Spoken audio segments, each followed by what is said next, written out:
Olá, gente! Sejam muito bem-vindos. Esse é o podcast Entre Mente e Corpo. Eu sou Ezequiel Viana, psicólogo corporal, e vamos dar início com força total a mais esse episódio. Hoje, à minha frente, estou aqui com um profissional, com um professor que é reconhecido no cenário das terapias, mais especificamente das psicoterapias corporais. Ele tem percorrido o Brasil e diversos outros países do mundo, divulgando seus conhecimentos e suas técnicas psicoterapêuticas, que, por sinal, ele tem sistematizado em uma metodologia própria de trabalho, que ele denominou de liberação somática muscular. E dessa forma, ele tem contribuído significativamente com a jornada profissional de vários terapeutas, de milhares de terapeutas nesse mundo. Inclusive eu fui um deles. Então, com vocês, sem mais delongas, professor Rafael Hakim. Seja bem-vindo, professor. Obrigado aí pelo convite. Tamo junto aí. Muito obrigado também por ter aceitado. Gente, para quem deseja conhecer mais o professor Rafael, ele é graduado em quiropraxia pelo Instituto Brasileiro de Quiropraxia, IBRAQ. Tem formação em medicina chinesa pela Associação Brasileira de Acupuntura, ABA. Formação em terapia haitiana e técnicas biopsicocorporais pelo Centro de Treinamento Holístico, CTH, em Porto Alegre, né? Isso. Facilitador de grupos de movimentos da Sociedade Brasileira de Bioenergética, SOBAB, certificado em massagem tailandesa, formação em bioenergética com Ralph Viana. Esse é o mini currículo do professor Rafael. Você vê que tem vários conhecimentos de várias áreas, mas ele conseguiu unir, né, em torno de um eixo central, que é a metodologia dele da liberação somática muscular. Isso é incrível, é genial. Mas eu trouxe também o mini currículo do professor Rafael, sobretudo para avisar, para informar, que tudo que a gente vai comentar hoje aqui está baseado, está amparado nesses cursos e formações que você fez, né? Sobretudo aqueles ligados à psicoterapia corporal, que vai ser o nosso maior foco aqui hoje, tá certo? Podemos começar, professor Rafael? Podemos. Então, Bora vamos lá. Vamos falar de um tema bem diferente, Rafael. Sobre como bloqueios, sintomas, doenças físicas acabam apontando para questões emocionais. Eu vejo que você tem muita maestria nesse sentido, de relacionar aquilo que é físico ao emocional, ao mental. Aliás, o próprio George Grodeck, que é o pai da psicossomática moderna, ele fala que por trás de toda doença física existem conflitos emocionais infantis não resolvidos. E o próprio Reich, que é o pai da psicologia corporal, ele que foi discípulo de Freud, né, por um tempo, e que você tem muitos conhecimentos também, ele fala que o corpo, pelo menos é atribuída a ele essa frase, né? O corpo é o inconsciente visível. O que ele queria dizer com isso? Que no nosso corpo estão gravados, estão registrados os dados da nossa história, das nossas experiências emocionais, dos nossos traumas, né? E muitas vezes através de sintomas, de doenças, de uma postura corporal específica, de uma respiração inibida e principalmente através de padrão de tensão muscular físico ou enrijecimento, né? E baseado nisso, professor Rafael, agora eu passo a palavra para você. Agora você que vai conduzir. Eu queria que a gente explorasse cada segmento do corpo, destacando desde o segmento ocular até o segmento pélvico, destacando os principais bloqueios para que a gente possa saber identificar, tanto em nós ou no nosso paciente, né? Para quem é terapeuta, apontar caminhos, recursos, estratégias, ferramentas terapêuticas que são capazes de liberar ou pelo menos flexibilizar esses bloqueios que ficaram, né, ao longo da nossa história de vida, e esses possíveis caminhos de restauração, de equilíbrio bioenergético para a gente possa alcançar, né, ou pelo menos tentar alcançar esse equilíbrio da nossa saúde, que é tão importante. E é isso. Podemos começar? Sim. Então a gente vai nesse caminho do segmento ocular até o segmento pélvico, com o devido tempo, e a gente pode começar pelo segmento ocular. Podemos? Sim, sim. O que é que a gente pode extrair de mais importante, professor Rafael, do segmento ocular? Para dar uma introdução, assim, também um pouco, né? Essa questão das marcas que estão no nosso corpo, né? Dessas questões emocionais que a gente vai vivendo, como você disse, né? Que é justamente isso. A gente, muitas vezes, algo está travado na nossa vida, né? E a gente não correlaciona isso com como está nosso corpo, né? Então, é uma questão financeira, uma questão de um relacionamento ou várias questões envolvidas, né? A gente acaba não correlacionando com padrões de tensão ou colapso energético no nosso corpo, né? Então, isso é uma coisa que eu sempre trago também, acho muito importante, e aprender, né, a perceber isso também. essas questões desses desequilíbrios que estão ali demonstrados pelo corpo, né? E na vida da pessoa, consequentemente, né? É que é isso. Muitas vezes a gente não não faz essa correlação, né? Algo que está travado na nossa vida também está, de alguma maneira, bloqueado no nosso corpo, né? E agora falando um pouco mais aí Só um minutinho, professor Sim. Rafael. Isso de uma abordagem que contempla corpo, mente e energia de forma integrada, não é Sim, isso? exatamente. É importante Porque ter isso essa é o que o abordagem. Reich começou a trazer também, né? Começou a trazer essa questão de olhar o ser humano de maneira holística, vamos dizer assim, né? Sim. Não existia, vamos dizer, esse termo, mas ele já estava fazendo isso de alguma maneira, né? Olhando ali, analisando as manias da pessoa, né? Os tiques, as manias, as tensões musculares, né? Então ele foi revolucionando aquele processo da psicanálise clássica e foi trazendo isso. E, claro, a questão social também, né? Onde essa pessoa vive, como é a família dessa pessoa, né? Qual é a sociedade, qual é a cultura que a pessoa vive, porque a gente é moldado por isso Sim. também, né? Perfeito. Então, tudo isso, né? Vamos seguir? Vamos. Segmento ocular, que é o primeiro segmento do nosso corpo. Quais são as emoções que estão relacionadas? Quais são, às vezes, as fases da vida que esses bloqueios fazem relação, né? Os possíveis caminhos de liberação para trauma somatizado nesse segmento. Pode começar. O segmento ocular, ele tá muito ligado às questões que a gente absorve da fase intrauterina, né? Então, desde quando a gente é um feto ali, né? Na barriga, no ventre da nossa mãe, né? Isso é uma coisa que o Reich também, ele começou a dar muita importância para isso, porque é isso, Freud, a psicanálise clássica, eles não olhavam para essa fase, né? E o Reich foi um dos primeiros que começou a olhar isso também. Olhar isso, a importância das emoções que a mãe ali vivencia, né? Nessa fase do desenvolvimento e como que isso vai passando para o feto, né? E basicamente ali, né? Existem muitas emoções bloqueadas em todos os segmentos e isso é uma coisa que quando a gente estuda de uma maneira cartesiana, mas quando a gente vai ver na prática, tá tudo junto, né? Todos os bloqueios ali, de alguma maneira, eles se retroalimentam também, né? Inicia e depois eles se retroalimentam, né? Mas basicamente uma questão de um medo de sobrevivência, né? Tá. Porque muitas vezes naquele útero daquela mulher pode estar inscrito também uma informação, né? Uma informação emocional. E o feto absorve isso, né? Então, esse segmento ocular é o primeiro que ele vai sendo desenvolvido ali, né? Formado na fase intrauterina. Então, tem muito a ver com essa questão de uma aceitação também, de ser aceito, né? Naquele mundo. De como que eu vou enxergar a mim mesmo e enxergar o mundo, né? Como que eu vou conseguir ter essa percepção, né? Perfeito. Autopercepção e a percepção ao redor também, né? Do mundo ao redor, assim. Então, isso inicia muito nessa fase intrauterina, então tem essas questões de medo ligada a isso, né?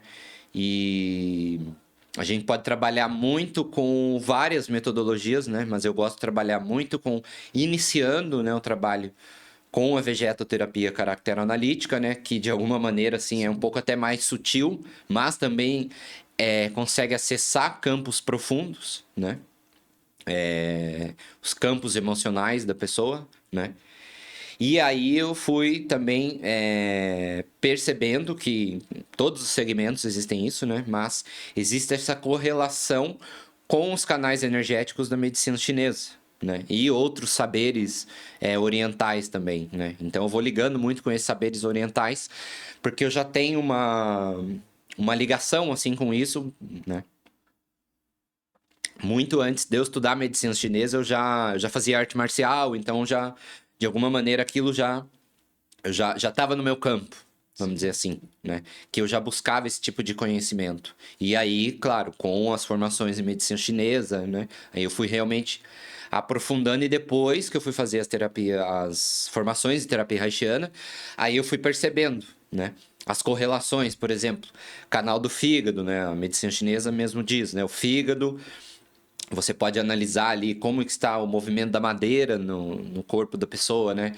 Através dos olhos. Então, esses canais que passam por ali também. Então, da mesma maneira que a gente pode fazer uma análise, a gente também pode fazer uma intervenção, né? Nos pontos ali, né? Nos pontos extras, nos pontos dos canais, né? Dos canais energéticos de fígado, de vesícula biliar, por exemplo, né? Então, eu vou unindo várias metodologias, né? Então, e é justamente isso que é a liberação muscular somática, né? Ou liberação somática. E esse outro curso também que eu criei, que é a Dinâmica Corporal Integrativa, que esse é o que inicia online, tem 7 aulas online e depois, em algum momento, eu vou conseguir também transformar isso também num presencial, assim, né?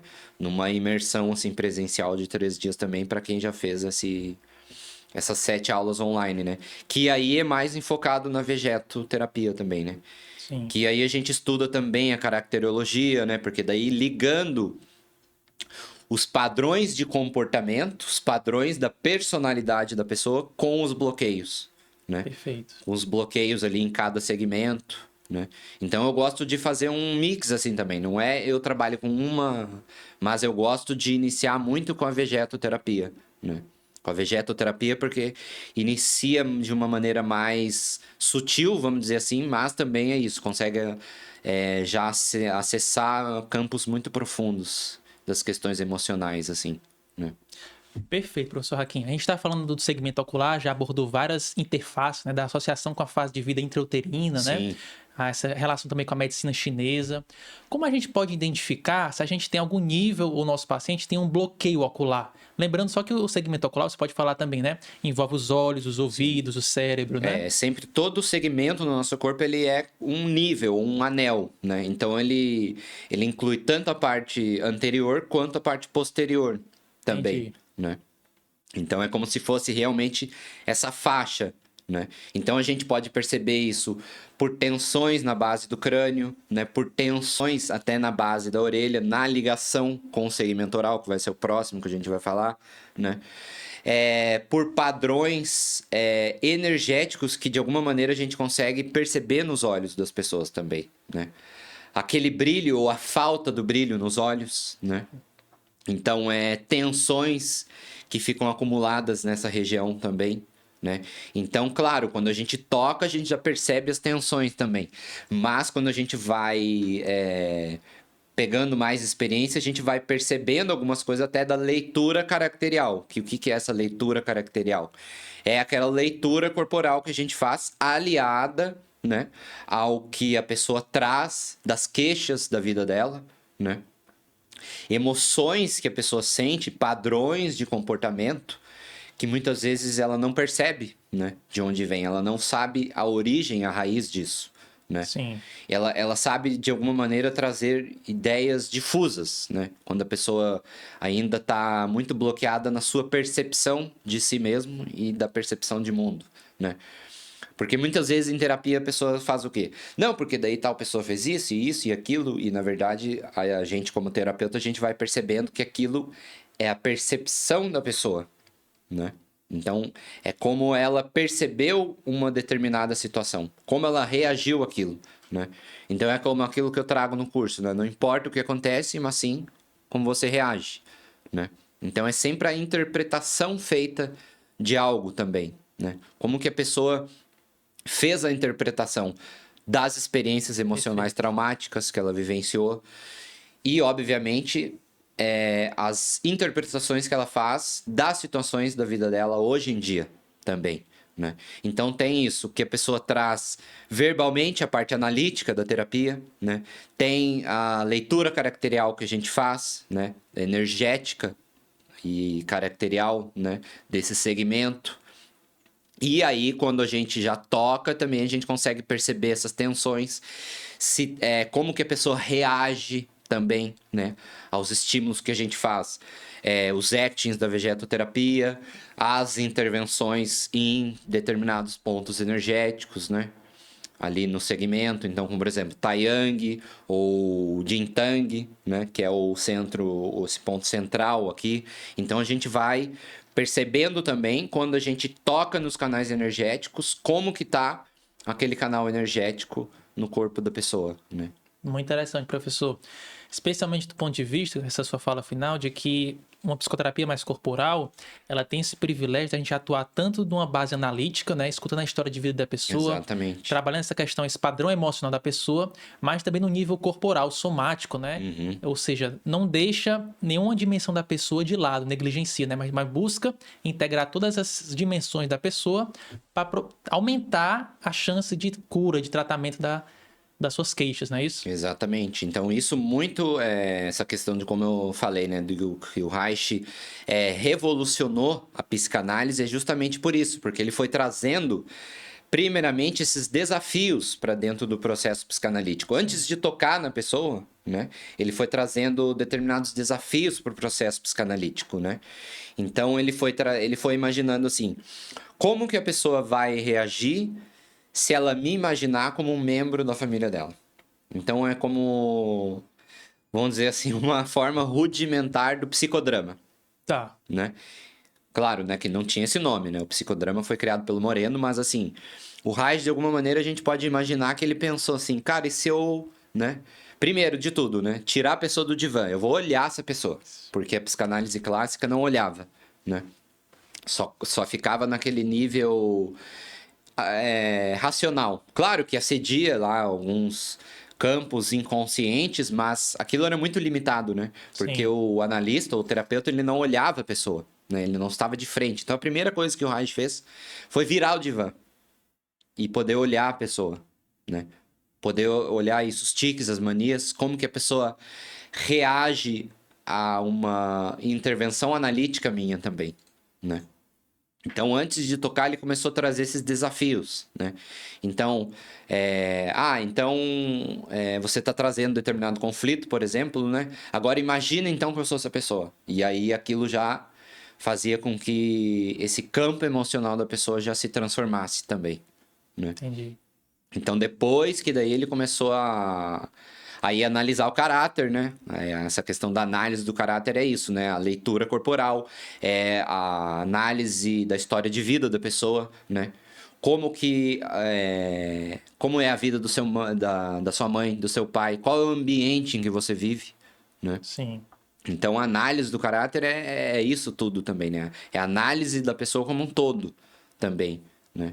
Então, é o corpo, é a história de vida da pessoa, é a cultura que a pessoa está inserida, né? Porque o Reich, ele sempre trouxe muito essa questão da cultura também. Tanto que ele estudou antropologia, né? Não formalmente, mas ele estudou antropologia até para poder, de alguma maneira, ali ir além de certos conceitos Sim. que estavam ali cristalizados na psicanálise clássica, né? Vamos dizer assim.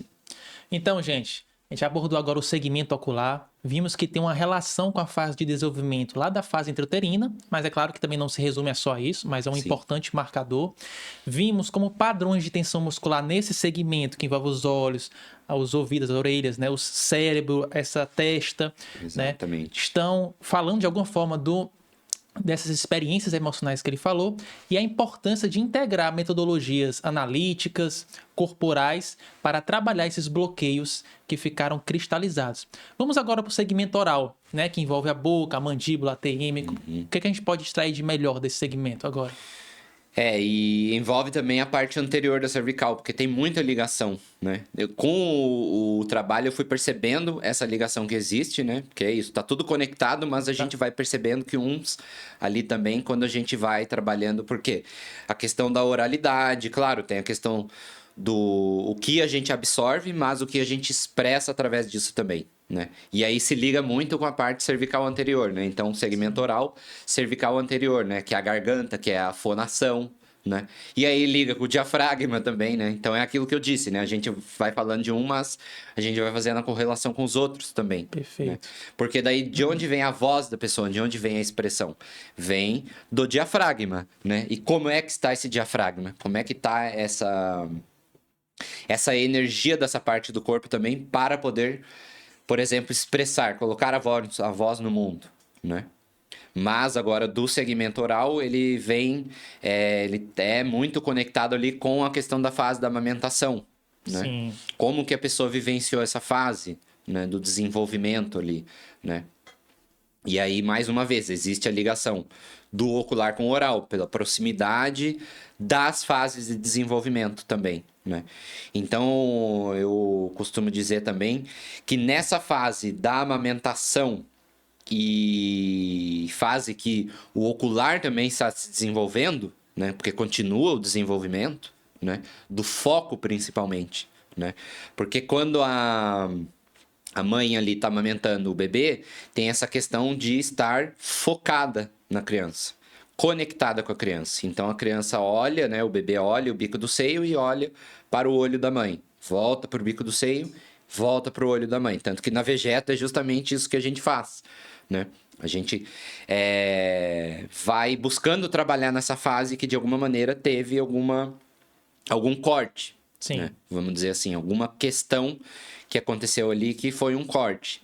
Mas é isso daí desenvolve o foco da pessoa também, né? Então, o foco na vida, a questão de ser objetivo também, né? Eu vou começar um projeto e vou terminar esse projeto, né? E muitas vezes na nossa vida, quando a gente ainda não é consciente dessas coisas, pô, por que que eu começo uma coisa e tenho dificuldade de terminar? Daí eu começo outra, né? Mesmo que elas tenham correlações, eu não consigo terminar. Ou às vezes a pessoa vai para outra coisa completamente diferente, né? Então eu fui muito assim, né, na minha adolescência, porque eu comecei um monte de coisa, porque eu fui um monte de coisa. Eu estudei questão de, por exemplo, naquela época fazer site em HTML, e depois eu fui para informática, e depois não, agora eu quero outra coisa, totalmente diferente. Daí eu fui para arqueologia, então olha, né? Então a gente fica meio perdido, Sim. né? Então é isso, essa falta de foco, falta de um objetivo mesmo. E tanto foco fisiológico quanto foco do objetivo naquilo na vida, né? Então Sim. a gente percebe que a pessoa fica meio perdida, assim, ela não consegue finalizar, né? Que é o foco, eu vou sair daqui e vou até ali, né? Quando um estudo, por exemplo, né? Eu vou sair daqui onde eu não sei, ou sei muito pouco de um assunto, e quando eu chegar lá e ser graduado, eu vou saber um pouquinho mais, né? Vamos dizer assim. Mas é a formação, é o início da formação do ego da pessoa também, né? Porque na fase intrauterina e quando a pessoa nasce também, tá muito ligada, tá muito conectada com a mãe. Não existe ego nessa criança, não existe aquele psiquismo desenvolvido, né? Então o que que acontece? Ali na amamentação também vai havendo essa diferenciação, essa formação do ego daquele bebê, né? Ele vai se percebendo aos poucos, né, muito gradualmente, que existe um eu e existe um outro, né? Então isso é da amamentação também. Então, muitas vezes essa dificuldade da pessoa de se posicionar no mundo também vem disso daí. Então, claro, a gente, aquelas questões mais conhecidas dos vícios orais, né? Da bebida, do cigarro, né? Dos outros vícios que não são diretamente orais, mas estão ligados à oralidade, né? Que é o consumismo, por exemplo, né? A pessoa quer preencher um vazio. Porque é sempre essa questão do vazio, né? É um vazio que a pessoa sente de alguma maneira até hoje, né? E aquele vazio, ela vem daquilo que faltou de alguma maneira dessa conexão emocional e física com a mãe, né? Então, claro, pode ter faltado ali o leite, né? Mas também a conexão física com a mãe. Então é um vazio que a pessoa de alguma maneira tenta preencher, né? Vocês perceberam, gente, como é profundo isso, essa ligação de padrões emocionais, seja de foco, de dependência ou de vícios, conectados a uma fase da vida, especialmente aquela mais primordial ali da amamentação, de 0 a 2 anos mais ou menos, né? Exatamente. Então isso é muito Que é o ideal, né? O ideal seria ali até os 2 anos, né? Sim. Perfeito. Vamos avançando que a gente ainda tem muita coisa para conversar. Sim. Segmento cervical. Esse eu gosto muito, porque tem uma simbologia muito interessante, né? Por exemplo, ele fica como uma ponte entre aquilo que é mental e emocional. Fala daquilo que a gente Exatamente. contém, né, professor Hakim? E essa parte anterior é como eu disse, faz essa correlação com a oralidade, com a expressão, com colocar a voz no mundo. E a parte posterior, ela pega também ali as correlações, faz essas correlações com o segmento ocular, né? Com as questões ali dos bloqueios do segmento ocular na nuca, né? E também as questões do segmento torácico, né? Porque daí já vai também entrando ali nos trapézios, na parte das costas, né? Então já vai fazendo essa correlação com as questões de controle, de alguma maneira também, né? Controle é aquela questão que eu digo também, aquela regiãozinha, né? Do controle e da paranoia, né? Então a paranoia vem de onde? A paranoia vem de uma percepção de mundo alterada. A percepção de que todos, de alguma maneira, né? Existem vários tipos de paranoia, mas uma das paranoias é o quê? As pessoas estão contra mim. Sim. Então a pessoa fica num estado de alerta, né? Então esse estado de alerta é justamente isso. A pessoa que está sempre com os ombros levantados, né? Sim. Tá sempre nesse estado de alerta, por quê? Porque daí a paranoia, o bloqueio, que acaba puxando. Né, os trapézios para cima e a pessoa está constantemente num estado de alerta, de alarme, né? Então, olha a ligação também, né? Perfeito. Ligação do segmento ocular que a pessoa vivenciou lá, né? Um medo, alguma coisa de, opa, né? Eu tenho que me segurar aqui, né? Para poder continuar nesse ambiente, né? E depois isso também, de alguma maneira, retroalimenta, né? Essas questões de estar em estado de alerta, de alarme, né? De querer tudo sob controle estrito, Sim. né?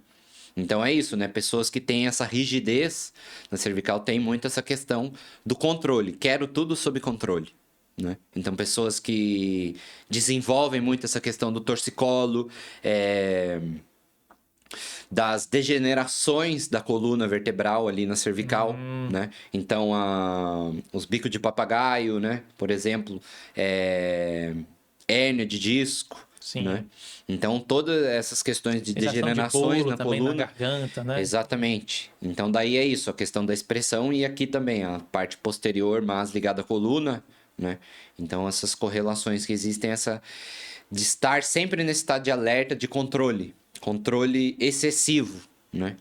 Também. Então, a gente pode fazer essa E correlação. o que seria a gente sair dessa fase, desse comportamento de controle? Qual seria o contrário disso na vida? É justamente isso, trabalhar nessas tensões onde essas energias estão bloqueadas, porque aí também isso vai trazer insights para a pessoa dentro do processo terapêutico dela, né? Porque aí justamente a pessoa vai perceber questões ali dentro do processo terapêutico dela, né? E a gente vai conseguindo flexibilizar isso, tanto com exercícios, né? Então, exercícios de mover o pescoço, aquele, por exemplo, da bioenergética, de dizer não, né? Porque, olha, tá trabalhando a expressão, tá trabalhando os limites e tá flexibilizando ali, auxiliando a flexibilizar aquilo. E aí também tem esses pontos, né? Justamente esses pontos da região, do controle, da paranoia. Ver a emoção que está somatizada ali, né? Perceber a emoção que está somatizada ali quando a gente faz uma pressão naquele canal também, né? Sim. Nos canais energéticos que passam por ali, né?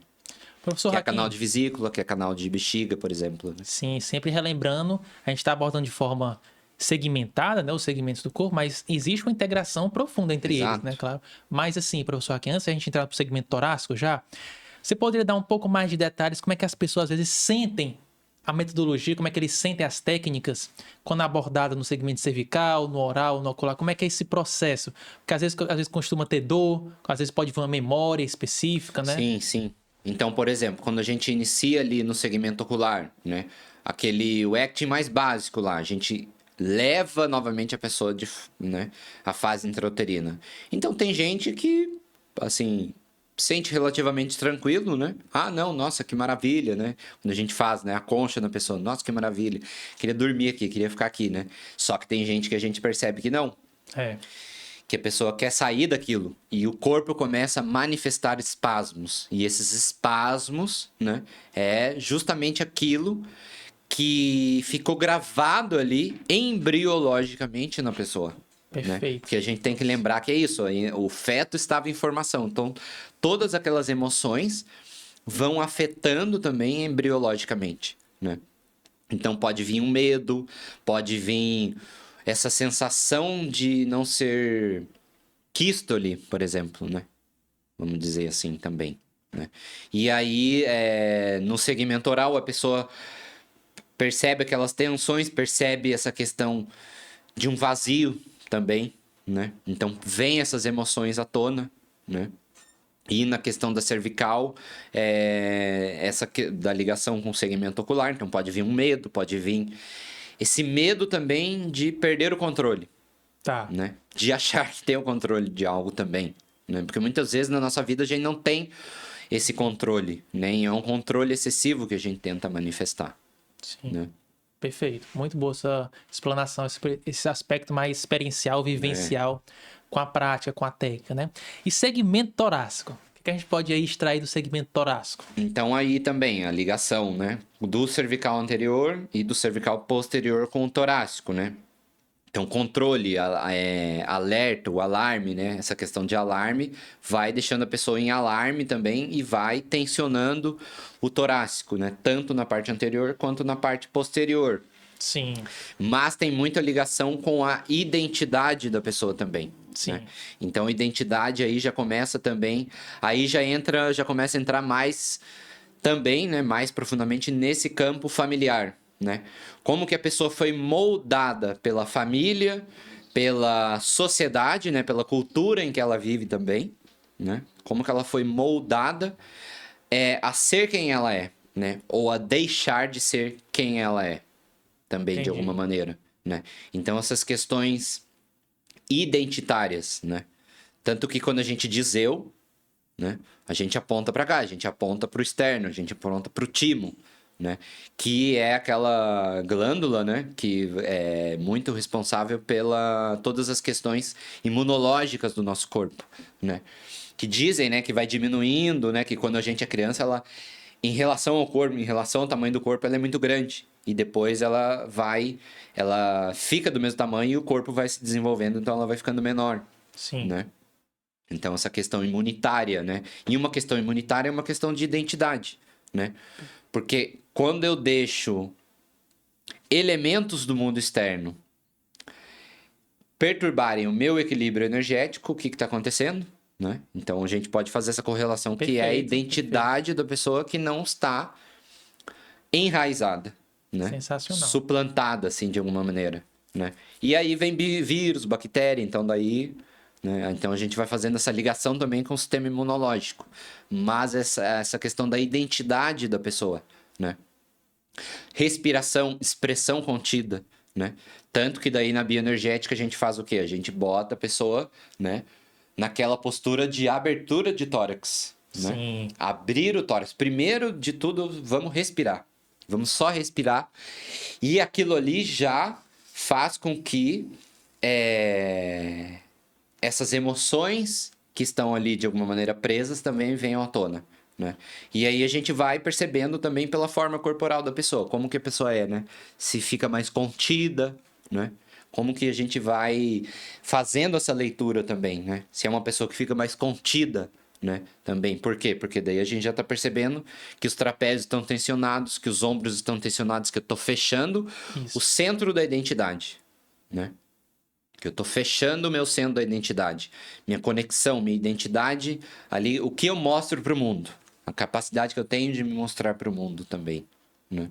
E além da questão da identidade, que é riquíssima, também tem a questão da afetividade, não é isso? Exatamente. Porque é o coração, o pulmão, esses órgãos de conexão com o meio externo, né? Então, o pulmão ali, né? Pelo ar que a gente troca com o meio externo, né? E o coração, que é justamente isso, essa questão da afetividade, a relação, a conexão com o outro, né? Então, o quanto eu abro o meu coração, né? Sim. A vivenciar essa afetividade ou não também, né? Perfeito. Como que é a caixa torácica da pessoa? Então, justamente é isso. É uma caixa torácica mais aberta ou é uma caixa torácica mais fechada? Sim. Né? Mais tensionada também, né? Porque da história de vida da pessoa, o que ela teve que fazer? Teve que ali, de alguma maneira, tudo inconsciente isso, né? Sim. Fechar a caixa torácica para, de uma maneira inconsciente, buscar proteger, né? Proteger o órgão de conexão com o mundo exterior, né? Que é o pulmão, né? Quando a gente absorve o ar, né? E o coração também, que é essa troca energética emocional, né? Afetividade, justamente como você trouxe. E quando se trabalha essa região aqui, às vezes é comum, né? De às vezes vir essas sensações que estavam guardadas, esses sentimentos, né? Essas emoções. Exato. Abrir o Choro peito. contido também, porque daí é a ligação da expressão contida, né? Sim. Do cervical anterior com o torácico também, né? Perfeito. Abordamos o segmento torácico, agora vamos pro quarto segmento, né? Quinto segmento diafragmático. Diafragmático, o que a gente pode explorar desse segmento? Então, aí existe, né? Então, mais uma vez, essa correlação, né? Que existe com o cervical, tanto anterior quanto posterior, né? A questão da expressão, da fonação, né? De onde vem a voz? A voz, ela não sai diretamente da garganta, ela vem do fundo do diafragma, né? Então, por exemplo, quem é cantor, né? Quem faz essa questão de orador, para muitas pessoas percebe isso, que a nossa voz, ela vem justamente do diafragma, né? Sim. E aí essa correlação também, porque existem esses diafragmas no nosso corpo, né? O diafragma cervical, diafragmático mesmo, e o diafragma pélvico também. Sim. Então, justamente o diafragma é essa divisão, onde faz essa divisão de uma parte mais consciente, né? Então, a gente, por exemplo, a respiração é um processo inconsciente, mas a gente também pode controlar ela, né? Então, acessar estados ampliados também de consciência através da respiração. A gente consegue fazer isso, né? Tanto que nos cursos, nos treinamentos, eu também faço isso. Eu falo, né? O mantra do final de semana, o mantra desses 3 dias vai ser respirar, né? Eu vou trazer sempre, respira e solta, porque a gente está ampliando essa capacidade respiratória. Então, tá trabalhando isso, né? Trabalhando o tórax, está trabalhando o diafragma. E o diafragma, então, mais uma vez, identidade também, mas já começa a ser aquela primeira fronteira das questões mais inconscientes da pessoa. Tá. Né? Então, aí também vai sendo ligado com o abdômen, né? Por proximidade, e com o pélvico, como eu disse, por ser diafragmas, né? Então, questões ali, medos inconscientes, desequilíbrios energéticos nas vísceras, nos órgãos, a gente já começa a perceber no diafragma. Raiva, né? Raiva contida. Então, muita raiva contida, advinda, a gente pode dizer de alguma maneira, pela repressão à identidade da pessoa também. Entendi. Né? Então, olha a ligação com o torácico. Sim. Né? E aí vai entrando nas questões também tanto dos órgãos das vísceras quanto as repressões sexuais também, né? Que daí é mais específica do pélvico, mas como existe essas ligações dos diafragmas, né? Então, mais uma vez é isso, a gente vai trabalhando muito essa liberação dessas raivas primitivas também, essas raivas contidas ali, né? Porque muitas vezes a pessoa ela bloqueia isso sem saber, né? Então, é uma pessoa que quando faltou identidade, então falta também energia naquele diafragma, né? Então, é um diafragma mais hipoorgonótico, como a gente diz, baixa carga energética. Mas se ele está numa alta carga energética travado também, né? Porque ele é isso, ele pode estar travado em alta carga energética ou baixa carga energética. Se ele está travado em baixa carga, a gente pode ligar muito a questão de oralidade, de identidade, vazio. Entendi, Né? sim. E se ele está travado em alta carga energética, aí a gente pode ligar essas emoções mais fortes, mais contidas. Raiva primitiva. Raiva pelo quê? Também. Pela repressão que a pessoa viveu e que ela tinha que conter. Né? Claro, porque daí ela não podia ir contra as figuras de autoridade. Pai, mãe, ou quem quer que tenha feito esse papel de figura de autoridade, né, na vida da pessoa. Então é isso, a gente vai trabalhando com exercícios justamente de botar essa expressão, botar essa raiva para fora também, né? E aí a gente vem percebendo como que estão as tensões, né? Muito ligado a fígado, né? Movimento da madeira, da raiva, da agressividade, né? Então essa agressividade está dirigida para onde? Porque a agressividade saudável é aquilo que nos impulsiona no mundo também. Né? Sim. A medicina chinesa traz muito isso. O movimento da madeira é um movimento que traz justamente um movimento. É o vento, é o verde, é o crescimento. Então, se essa agressividade natural ela está contida, ela está fazendo o quê? Ela está atacando a energia do fígado e da vesícula. Né? E está desequilibrando, obviamente, todos os outros órgãos e todos os canais energéticos do nosso corpo. Não está permitindo que eu me expresse, não está afetando meu fígado, está afetando minha vesícula, está fazendo com que qualquer situação ali, por mínima que seja, a pessoa já manifesta, explode, né? O famoso, a pessoa explode, né? Perfeito. Por essa raiva contida, né?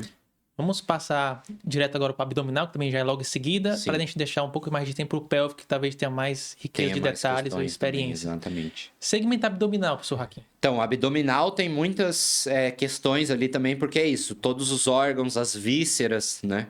Então é isso, já entrou mais ali profundamente nas questões inconscientes também. Então a pessoa, é como eu disse lá no começo, né? A pessoa não liga um desequilíbrio no corpo dela, uma enfermidade, vamos dizer assim, com algo emocional, né? Mas é isso que a medicina chinesa também é isso, traz aí mais de 5.000 anos essa correlação perfeita, né, que existe entre as emoções e como os nossos órgãos, as nossas vísceras estão sendo afetados por isso, né?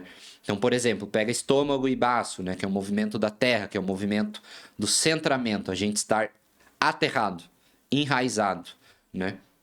A questão da preocupação excessiva, né? Então, a pessoa não digere bem situações emocionais e físicas da vida, né? Então, mas primeiro, por que ela não digere o físico? Porque isso veio de um campo emocional primeiro. Sim. Né? Então, azia, má digestão, né? Dificuldade de digerir, né? Dificuldade de digerir o quê? Né? Então, isso vem de um campo emocional energético primeiro. A medicina chinesa já diz isso pra gente. Isso sempre vem ali, né? De um campo espiritual primeiro, aí passa para um campo energético e aí vai passar para o campo físico, para o corpo físico, para a fisiologia, né? Então, isso vem desse campo energético primeiro, né? Nesse campo emocional da pessoa, o que ela não consegue digerir, né? Que ela fica ruminando, né? Então, a pessoa que tem insônia, por exemplo, que fica ruminando coisas durante a noite. Sim. Fica passando ali, né? Então, isso vai debilitando o movimento da terra, o estômago e o baço, né? E aí, de alguma maneira, a pessoa vai buscando equilibrar isso, só que ela busca equilibrar isso de uma maneira desequilibrada, né? Que é comendo doce em excesso. Porque, inicialmente, o que o doce faz? Traz a pessoa para cá. Só que depois o açúcar químico, ele faz o quê? Ele deixa a pessoa mais ainda para cima e perdida e desequilibrada, né? Mas inicialmente, por quê? Porque a pessoa está buscando o doce, mas a pessoa está buscando o doce da natureza, que são as raízes, né? Que é a batata doce, que é o aipim, né? Alimentos que crescem na terra, debaixo da terra, né? Por exemplo. Então, essa questão da medicina chinesa, a gente vai indo longe. Sim. Né? Mas só para trazer um pouquinho, assim, essas correlações dos alimentos também. Só que daí a pessoa vai no desequilíbrio, ela vai buscar aquilo em excesso, que é o doce, né? Aí passa ali pro, então, baço, né? Que tá ligado também aí junto com o movimento da terra, do estômago, né? Que está sendo afetado por essas questões digestivas também, né? Aí vai passando pro intestino grosso, por exemplo, né? Intestino delgado, desculpa. O delgado é a ligação com o coração, né? Que é o movimento do fogo. Então, a ansiedade. Por que a ansiedade a pessoa sente como se fosse aqui? E aí, diafragma também. Porque essa ligação com o movimento do fogo, né? A ansiedade que pega a pessoa ali, que também aí é isso. Solta o intestino ou prende, né? Algumas pessoas ficam com o intestino preso e outras ficam com o intestino solto quando estão ansiosas, por exemplo. Né? Então, tem muito essa ligação dessas questões de ansiedade de futuro também, que a ansiedade do futuro também é o diafragma, né?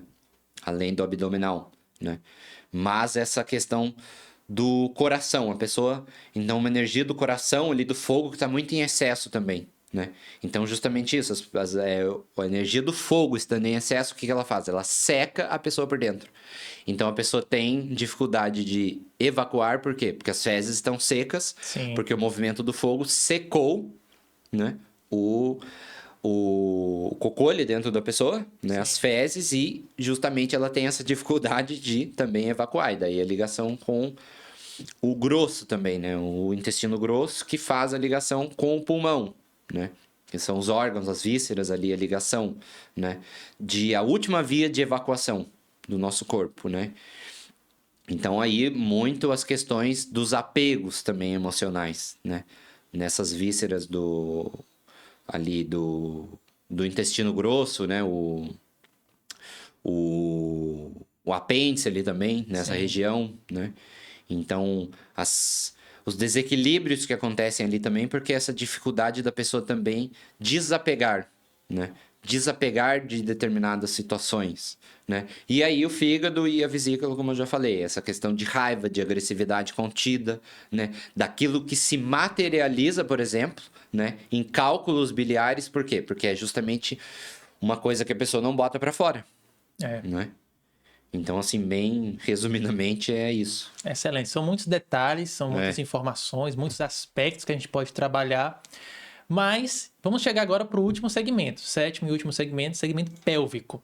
É verdade que ele é um dos últimos a ser trabalhado, professor Hakim, numa terapia assim, de forma mais intensa?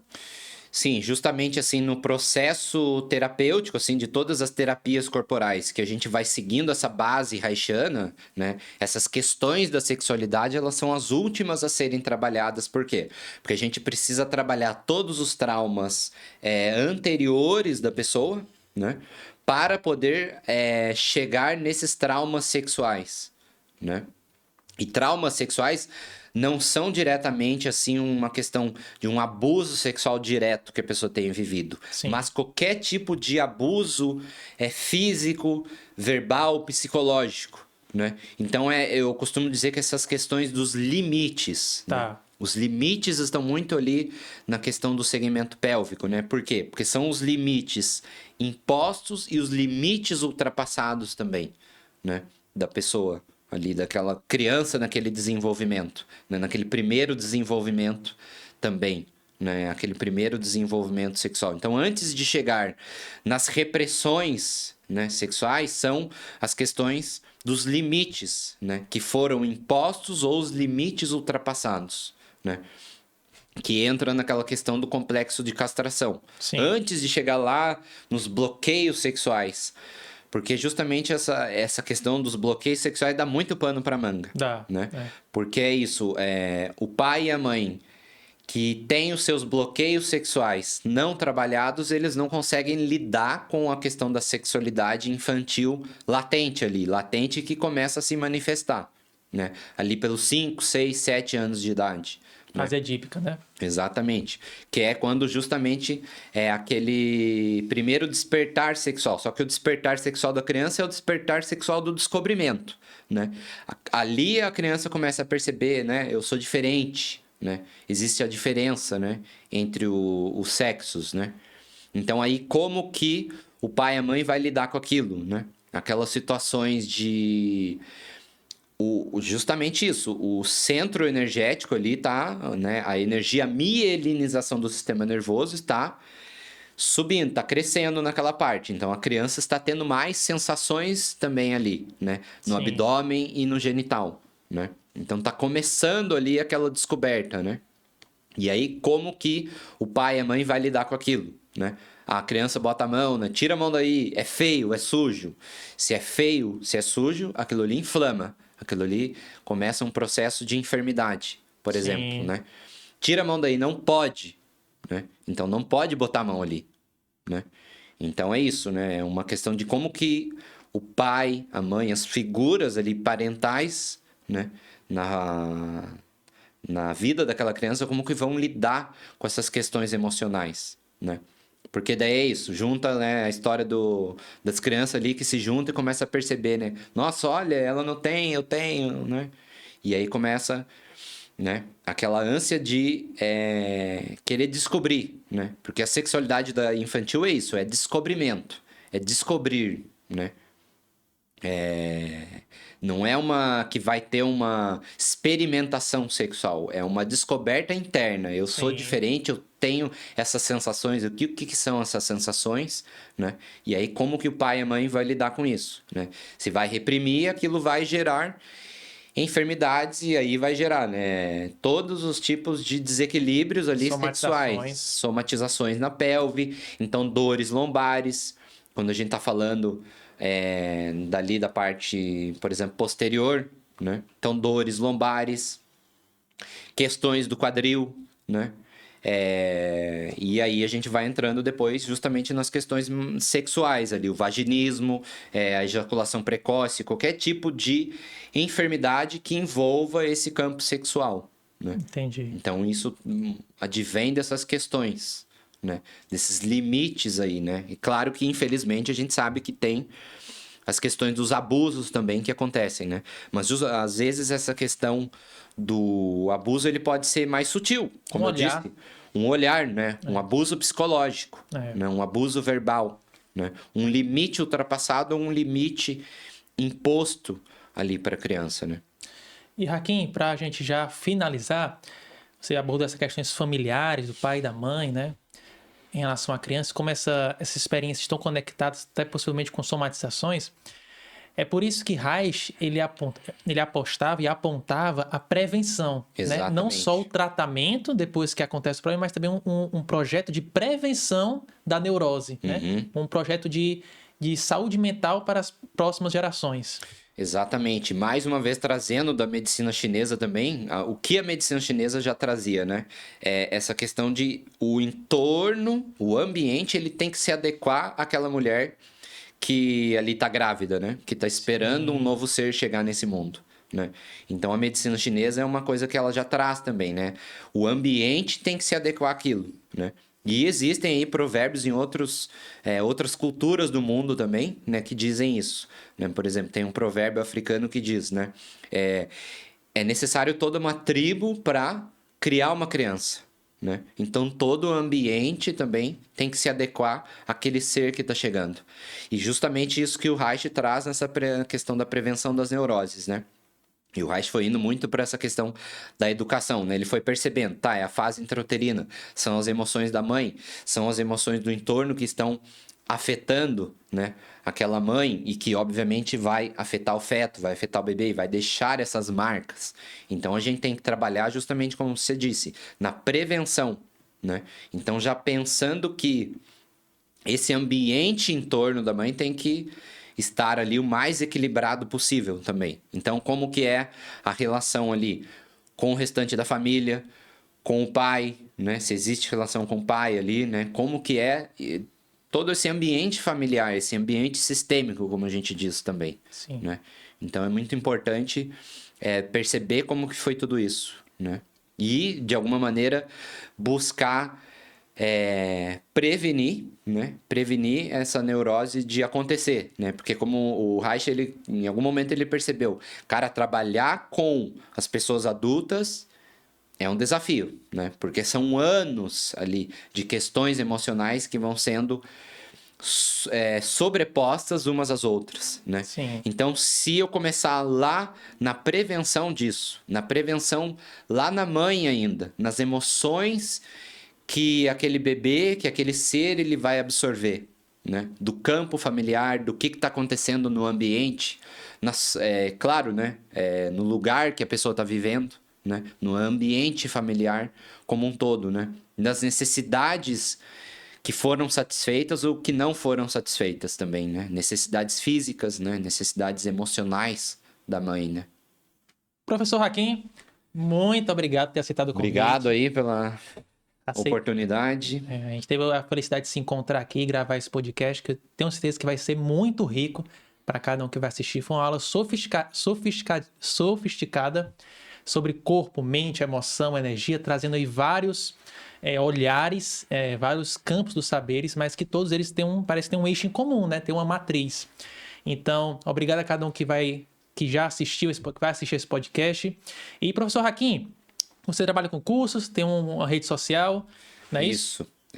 Então, eu tô aqui em Floripa porque esse final de semana vou ter um training aqui, né, de liberação somática. Vai começar hoje, né, com a aula online, com a parte teórica online.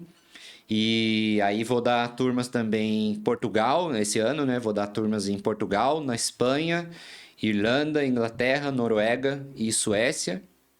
E aí eu tô vendo ainda como é que eu vou fazer para voltar para o Brasil aí ano que vem.